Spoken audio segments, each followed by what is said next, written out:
영토, 주권, 국민, 이것은 한 공동체가 국가라고 불리기 위해서 필요한 최소한의 것들이기 때문에 우리는 이것을 국가의 3요소라고 부릅니다. 물이 되기 위해서는 최소한 수소 분자 2개와 산소 분자 1개가 있어야 하죠. 우리가 그리스도인이기 위해서도 꼭 믿어야 할 가장 기본적인 것들이 있습니다. 첫째는 예수님이 우리를 구원하러 오신 하나님의 아들이심을 믿어야 합니다. 예수님은 그저 탁월한 선지자나 위인이 아니라 하나님이심을 믿어야 한다는 겁니다.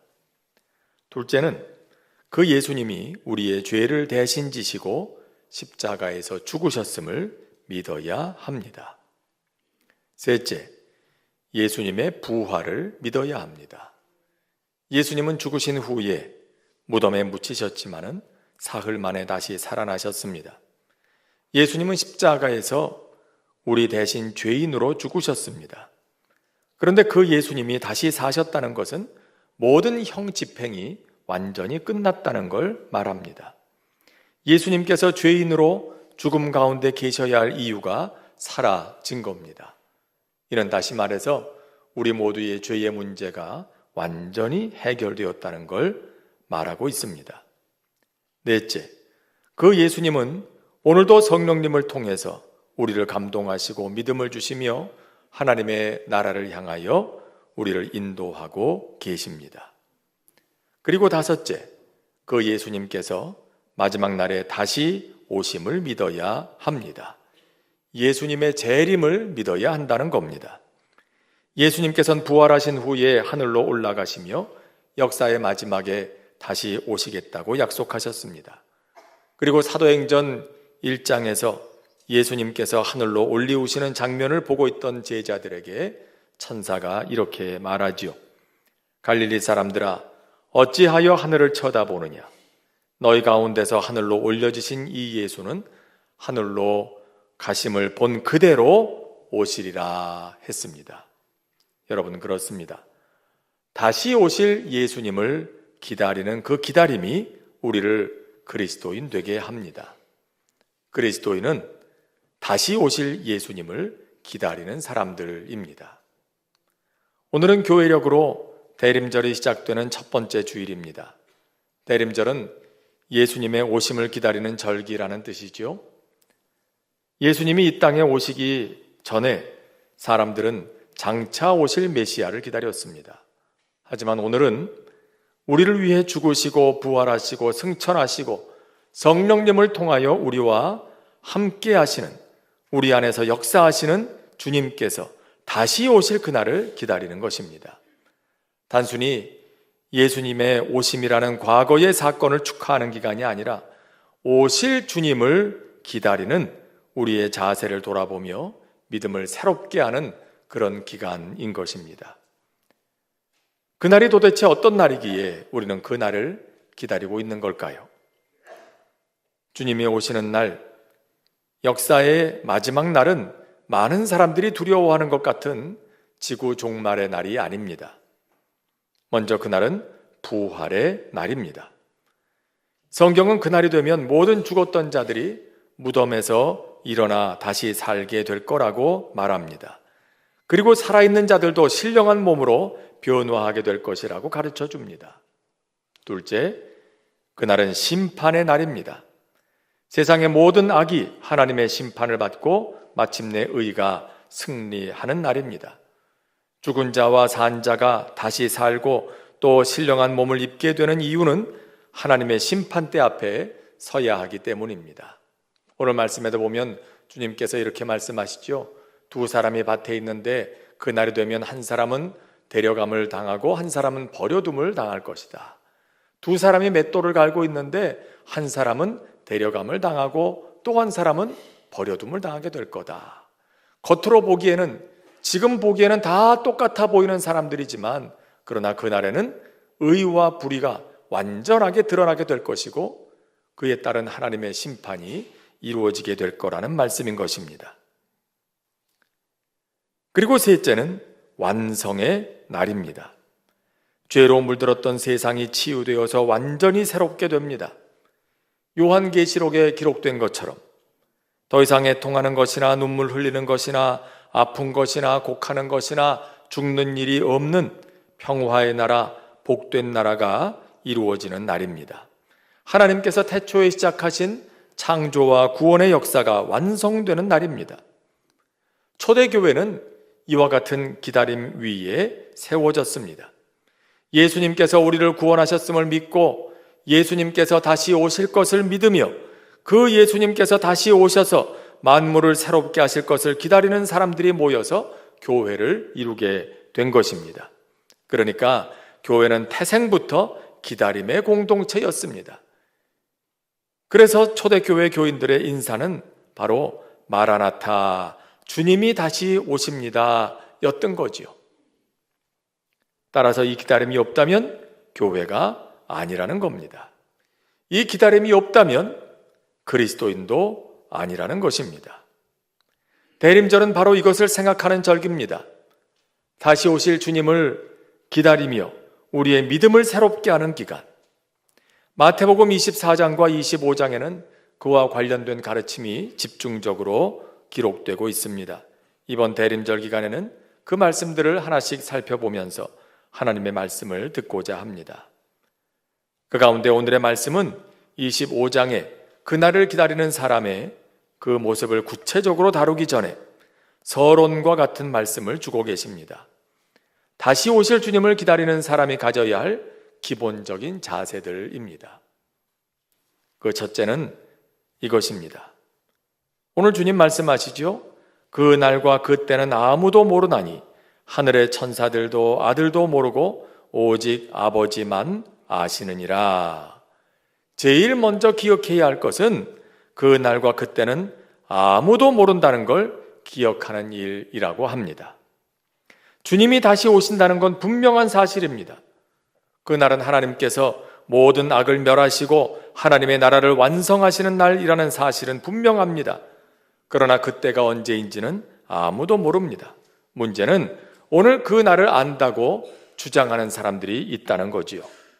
예컨대 여호와의 증인을 만들었던 찰스 러셀은 1874년에 예수님께서 사람의 눈에 보이지 않게 재림하셨다고 주장했습니다. 그리고 1914년에는 아마겟돈 전쟁이 일어나서 세상의 정치 권력이 멸망하고 천년 왕국이 시작될 거라고 말했습니다. 하지만 그들의 예언은 이루어지지 않았지요. 그러자 그의 후계자들은 말을 바꿔서 이렇게 이야기합니다. 영적으로 재림하신 그리스도께서 1918년 그의 성소에 들어가 하늘 정부를 세우고 모든 기성교인들을 심판하고 자기들의 교리에 불응하는 자는 무조건 정죄를 받게 될 거다, 그렇게 주장했습니다.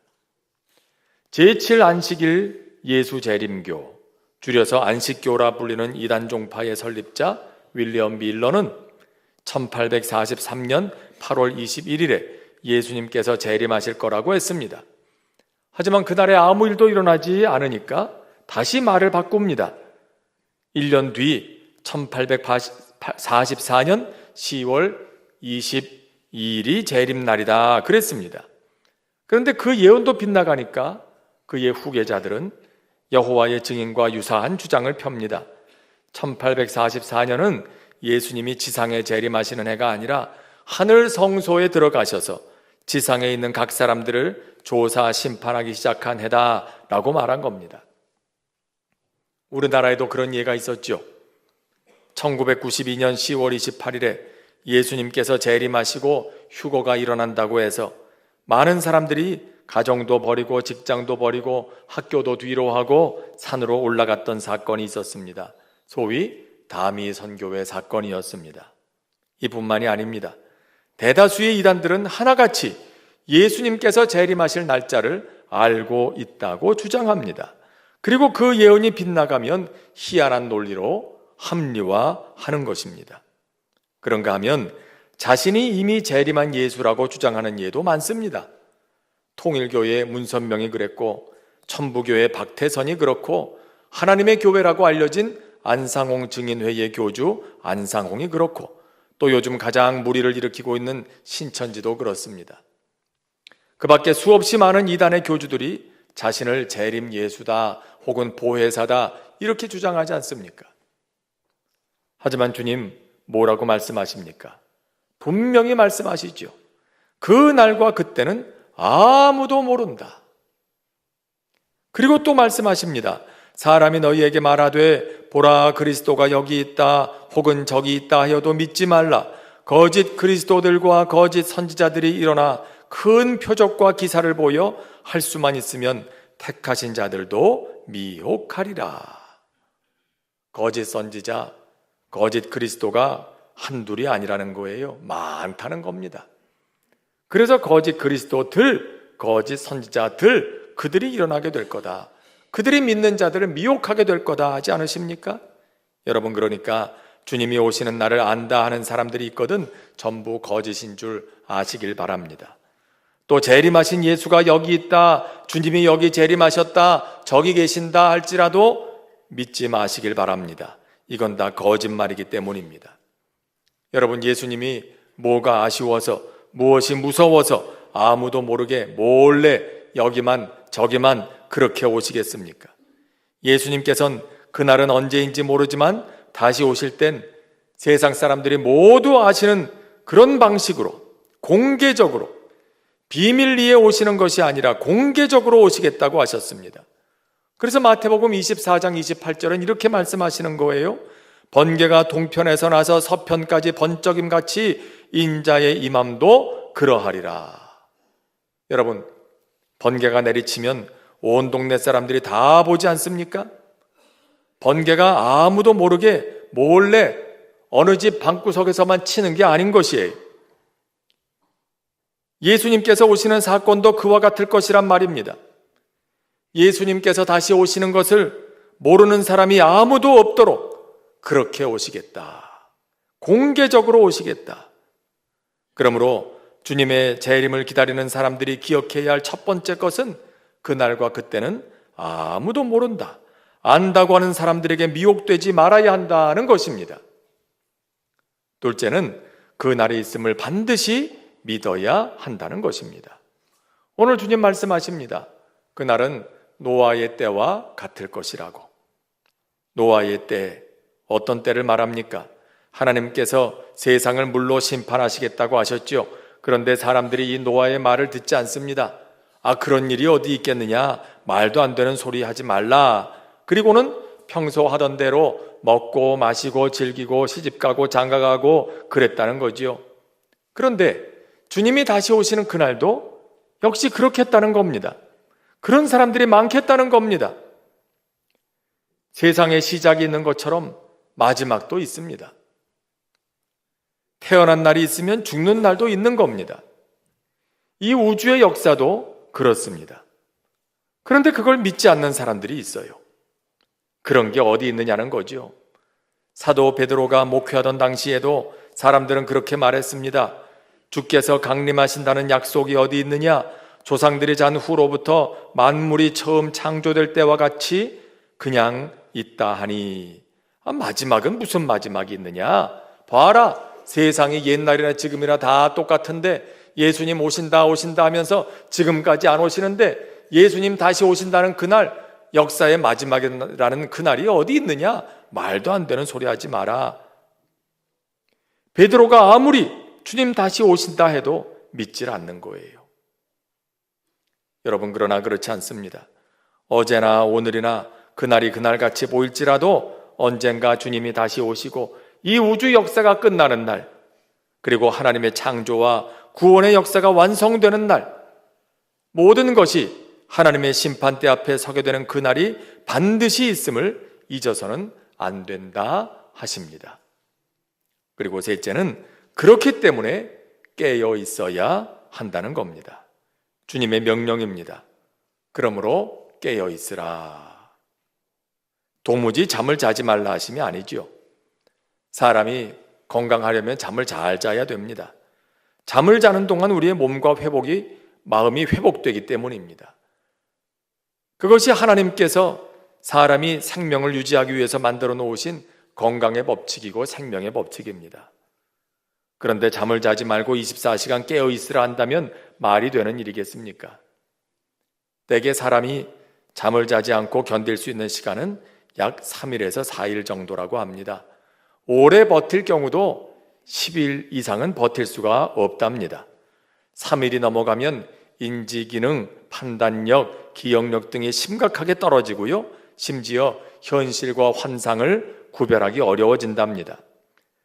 그보다 더 오랜 시간 잠을 자지 못하면 아주 심각한 신체적이고 정신적인 증상이 나타나지요.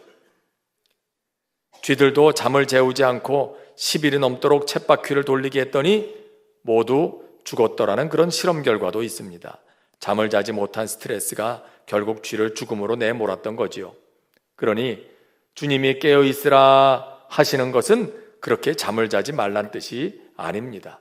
잠도 자지 말고 그날이 언제인지 그것만 따지고 있으라는 그런 말씀이 아닌 겁니다. 만일 그렇다면 그건 우릴더러 죽으라는 얘기지요. 그 말은 언제 그날이 올지라도 떳떳하게 맞을 수 있도록, 언제 주님 다시 오시더라도 그 주님을 반갑게 맞을 수 있도록 그런 삶을 살라는 말인 겁니다. 제가 이번 학기에 장신대에서 우리 교단 헌법을 가르쳤는데요. 지난 주간에 종강을 하고 돌아오는 주에는 이제 기말고사를 보게 됩니다. 그런데 시험 볼 날이 가까워 오니까 부쩍 시험에 대해서 묻는 학생들이 있습니다. 어디서 출제되나요? 문제 유형은 어떤가요? 몇 문제 나오나요? 주관식도 있나요? 출석은 어떻게 하나요? 뭐 이런 걸 줄줄이 물어옵니다. 왜 그렇겠습니까? 물론 궁금하긴 할 겁니다. 하지만 유난히 이런 걸 묻는 것은 불안하기 때문이죠. 왜 불안해요? 준비가 안 됐으니까. 평소 공부 잘 해놓은 사람은 교수가 시험은 이렇게 출제할 겁니다. 범위는 여기서 나올 겁니다. 그렇게 말하면 그런가 보다 하고 준비하고 시험 봅니다. 그런데 준비가 안 된 학생들은 불안해요. 그래서 시험대가 가까우면 이런 거 저런 걸 자꾸 묻는 거예요. 어떤 문제 나오나요? 어디서 나오나요? 여러 해 전에 어느 집사님 댁에 신방 가겠다고 연락을 드렸습니다. 그랬더니 집사님이 펄쩍 뛰시는 거예요. 아유, 목사님 안 됩니다. 오시면 안 됩니다. 그래요.